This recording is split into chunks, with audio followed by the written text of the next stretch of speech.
Pernah kepikiran nggak sih, waktu kita lagi cari berita soal sesuatu, kenapa ya ada artikel yang selalu muncul paling atas, sementara yang lain kayak hilang di telan bumi? Nah, kali ini kita akan kupas tuntas hubungan rahasia antara seni bercerita dengan mesin pencari, sebuah duet maut yang diam-diam lagi ngebentuk cara kita semua melihat dunia.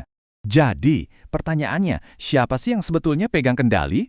Di balik layar HP kita, ada perang besar-besaran buat rebutan perhatian.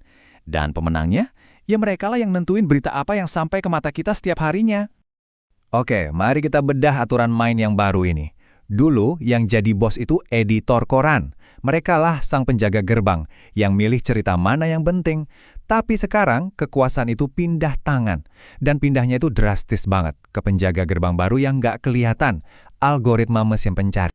Aturannya simpel, ini bukan lagi soal berita mana yang terbaik, tapi berita mana yang paling kelihatan. Kenyataannya, kebanyakan dari kita nggak akan pernah ngeklik sampai ke halaman 2 hasil pencarian, jadi kalau nggak ada di halaman pertama, ya sama aja kayak nggak ada. Di tengah pertarungan sengit ini, lahirlah sebuah power couple yang nggak pernah kita duga sebelumnya. Mari kita kenalan sama dua pemain kuncinya, si pencerita handal dan si arsitek digital. Jadi, bayangin ya, di satu sudut kita punya tim humas atau PR. Tugas mereka itu membangun cerita, membangun narasi. Di sudut lain, ada ahli SEO. Mereka ini ngomongnya pakai bahasa algoritma dan kata kunci. Dulu, mereka ini main di dunia yang beda banget. Tapi, nah ini dia kuncinya. Di era digital ini, buat menangin perhatian, si pencerita dan si ahli teknis ini nggak bisa lagi jalan sendiri-sendiri. Mereka harus gandengan tangan. Dan kolaborasi inilah yang jadi resep rahasia kemenangan zaman sekarang. Oke, jadi gimana sih cara kerjanya di lapangan? Maksudnya apa sih yang bikin sebuah siaran pers biasa itu jadi kayak magnet buat mesin pencari? Yuk, kita bongkar mesinnya. Gampangnya gini, SEO itu ada dua bagian besar. Ada yang namanya faktor on page. Ini semua yang bisa kita kontrol langsung di halaman web kita, kayak kata-kata yang dipakai, judul, dan lain-lain. Terus ada faktor off-page. Ini lebih ke reputasi kita di luar sana. Misalnya, seberapa banyak situs lain yang ngasih link ke berita kita. Dua-duanya ini penting banget. Meskipun off-page itu penting ya, tapi fondasinya itu selalu dari on-page. Jadi untuk pembahasan kali ini, kita fokus ke sini dulu.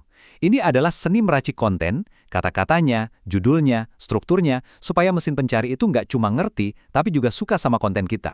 Dan ngomongin soal ini, ada satu contoh kasus yang keren banget dari Indonesia, yaitu Tokopedia.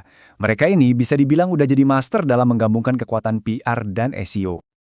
Nah, Tokopedia ini punya resep jitu, ada 4 langkah. Mulai dari riset kata kunci yang mendalam, bikin judul yang pas, menempatkan kata kuncinya dengan cerdas, sampai mengoptimalkan gambar dan metadata. Yuk kita lihat satu persatu. Langkah pertama, judul. Lihat deh, pendek dan to the point kan? Ini bukan tanpa alasan loh. Google itu suka yang jelas, dan batas 60 karakter ini memastikan judulnya nggak kepotong pas muncul di hasil pencarian. Nah, ini nih yang menurut saya jenius banget. Mereka tuh nggak bikin jurnalis nebak-nebak. Mereka langsung kasih contekan daftar kata kunci yang paling relevan ada di paling atas. Ini udah kayak ngasih peta jalan biar bisa ranking 1 di Google. Kata kunci ini nggak cuma nongkrong di judul aja loh. Mereka sebarin dengan pinter di seluruh naskah dan subjudulnya.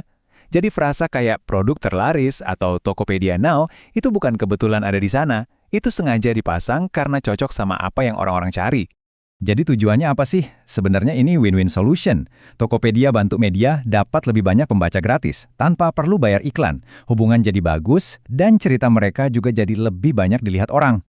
Oke, pertanyaannya, worth it nggak sih semua ini? Jawabannya, wow, banget. Hasilnya luar biasa. Tapi, kayak semua inovasi hebat, selalu ada tapinya, selalu ada sisi lainnya. Hasil yang pertama, jumlah media yang meliput cerita mereka itu naik lebih dari 10%. Itu artinya lebih banyak orang yang lihat berita mereka murni karena kekuatan SEO. Dan kalau tadi udah keren, yang ini lebih gila lagi. Nilai PR-nya, alias kalau semua liputan itu diuangkan, meroket lebih dari 25%.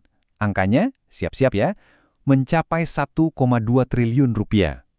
Luar biasa. Dengan angka segitu, kelihatannya kan ini sukses total ya. Tapi coba kita berhenti sejenak dan berpikir, apa ini benar-benar kemenangan buat semua pihak?